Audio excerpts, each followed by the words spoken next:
Pour réussir ma manipulation, je vais prendre un troisième pinceau. C'est un petit gris pur, plus petit que celui qui est chargé de bleu, et plus petit que le rouge que je vais peut-être être obligé de changer parce que franchement, il est gros. On va voir ça. Donc ce que je vais faire, c'est que ça a séché un petit peu, et je vais faire un retrait. Vous connaissez l'affaire. Donc j'enlève de la peinture là où je veux que ça soit plus clair, et rapidement, avant que la peinture ne revienne, parce qu'elle va revenir assez rapidement. Vous voyez ici, elle est déjà en train de revenir. Voilà, là, tac, je veux faire ça par exemple. Est-ce que c'est au bon endroit? Ouais, on va dire que ça va aller. Et là, je vais mettre de l'eau, comme ici en fait, mais avec une couleur différente. Hop, oh là là là là là là. Bon, ouais.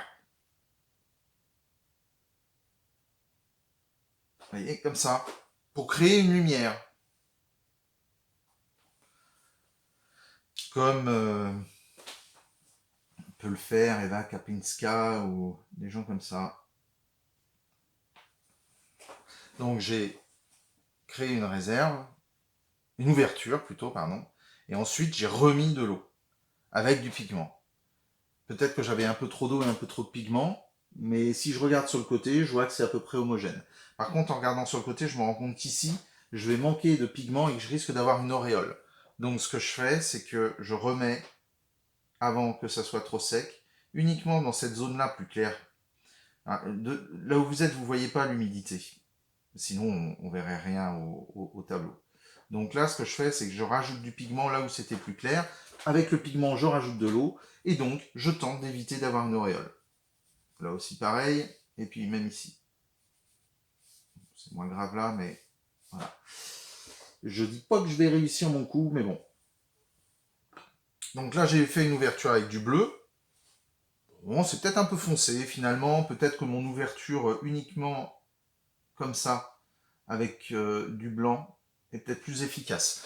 Mais ça m'empêche pas que je sois obligé de remettre un peu d'eau, parce qu'autrement, si vous voulez, ça va se refermer. Donc là, je reprends le même pinceau, j'enlève le surplus d'eau, et je remets des petites gouttelettes d'eau ici.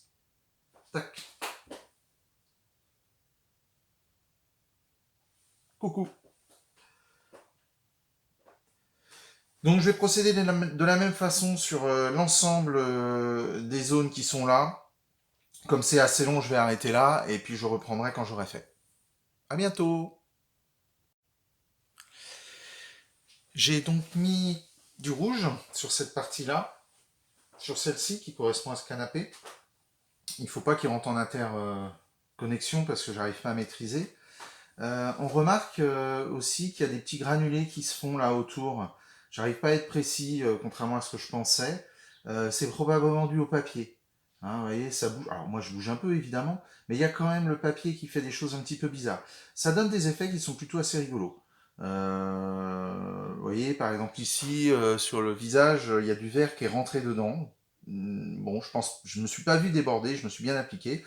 Là, il y a du verre qui a bougé. Alors, peut-être que là, c'est moi, je sais pas, mais j'ai pas l'impression non plus.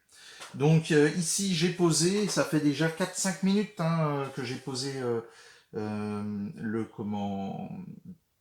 couleur. Et c'est seulement à ce moment-là que je peux venir créer des zones plus claires. Parce que si je le fais trop tôt, vous voyez, le pigment coloré, il va se remettre à l'intérieur. Si je le fais trop tard, j'arriverai pas à l'enlever. Alors là, vous voyez, j'en enlève, ça revient, j'en enlève, ça revient.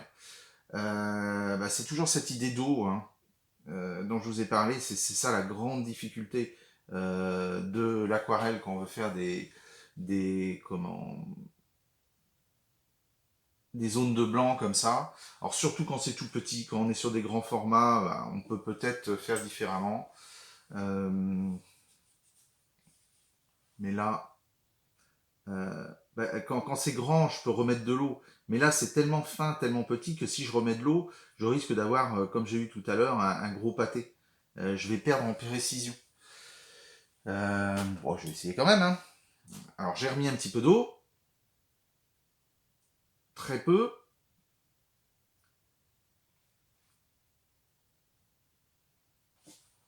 Et vous voyez, du coup, il semblerait que ça puisse plus revenir.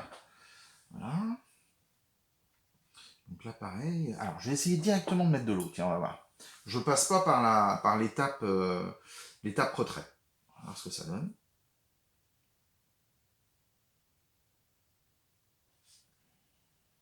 Vous voyez, ça forme une auréole.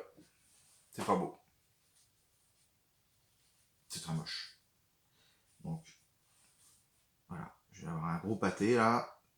Alors après, pour en enlever, évidemment, c'est plus facile, hein, puisque il y avait une quantité d'eau qui a été posée à cet endroit-là. Ça donne pas forcément du tout, ça ressemble pas au modèle. Moi, je trouve même que c'est pas très joli. Je vais tenter ce qu'il faut jamais faire, c'est-à-dire remettre du rouge, puisque autour c'est en train de sécher. Là, je suis en train de mettre du rouge. Je risque d'avoir des auréoles de partout. Et alors, je vais vouloir corriger l'erreur de plus en plus loin. Et je vais amener de plus en plus d'eau par là. Et puis, je vais avoir une auréole de plus en plus grande. Et puis, à la fin, c'est la catastrophe. Donc, je m'arrête à ce niveau-là. Tant pis s'il y a une petite auréole à cet endroit-là. Et puis, je vais venir ici, continuer la même manipulation. Donc, c'est toujours pas sec, hein, comme vous pouvez le constater. C'est presque sec, mais c'est pas tout à fait sec. Donc, je nettoie à chaque fois mon pinceau. J'enlève l'eau. Je nettoie mon pinceau dans mes deux pots d'eau. J'enlève l'eau avec mon petit sopalin. Et je reviens. Hop, essayer une fois, deux fois. Et puis après, j'ai trop de... Vous voyez, il le fait plus parce qu'il a de l'encre d'aquarelle dans le pinceau. Donc du coup, je recommence. Hop, hop, hop, hop, hop. Je surveille ce que j'ai fait précédemment. Je surveille ici, vous voyez, hein, c'est en train de partir en cacahuète. Mais bon, c'est pas grave, hein. C'est des essais, tout ça. Ici, je vais essayer de faire quelque chose d'un peu plus grand. Je vais enlever un petit peu plus de rouge. On va dire qu'il y a une lumière là qui vient frapper assez fortement ce coin-là. Bon, ben voilà. Ah, si, peut-être ici aussi. Hop. Vous entendez peut-être le son du pinceau dans le pot. Hop. Voilà. Et voilà pour les lumières dans ce coin-là.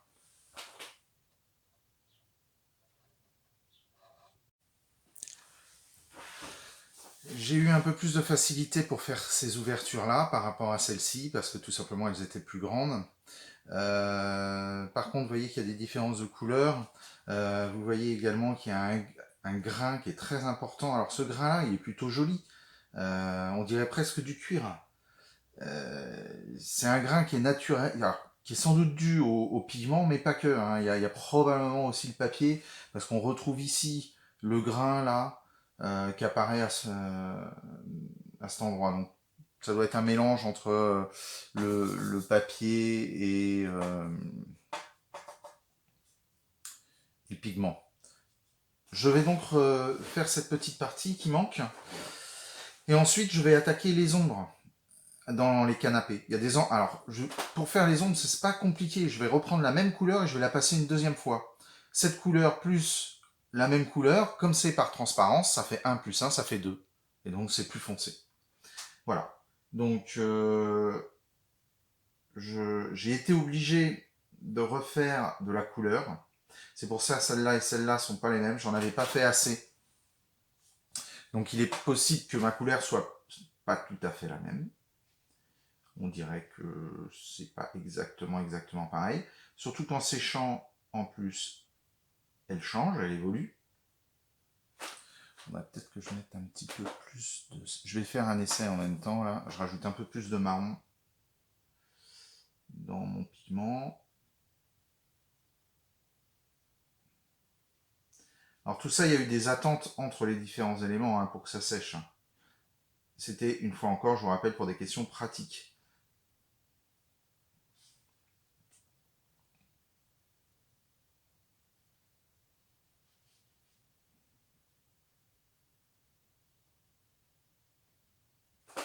Donc il faut que je fasse bien attention à ne pas déborder, parce que c'est une couleur qui est puissante.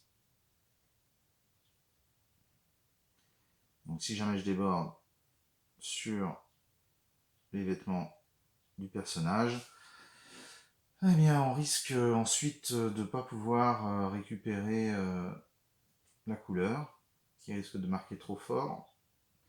J'ai un papier qui est, qui est bien absorbant, papier canson, hein, c'est un papier qui fonctionne bien. Donc après, je risque d'avoir des taches et de ne pas pouvoir les enlever. Je vois toujours des marques en fait. Il faut enlever les petits points blancs qui peuvent apparaître. Voilà.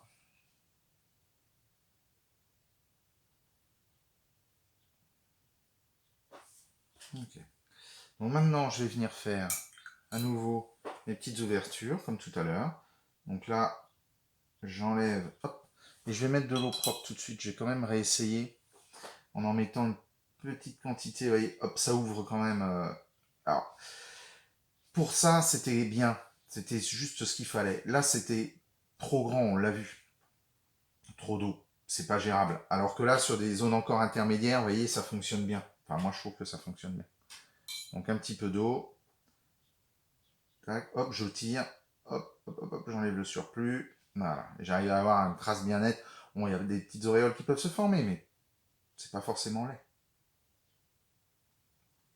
Voilà. Bon, on a différents endroits avec de la lumière. C'est plutôt sympa. Et ensuite, comme je vous ai expliqué, je vais venir faire les ombres.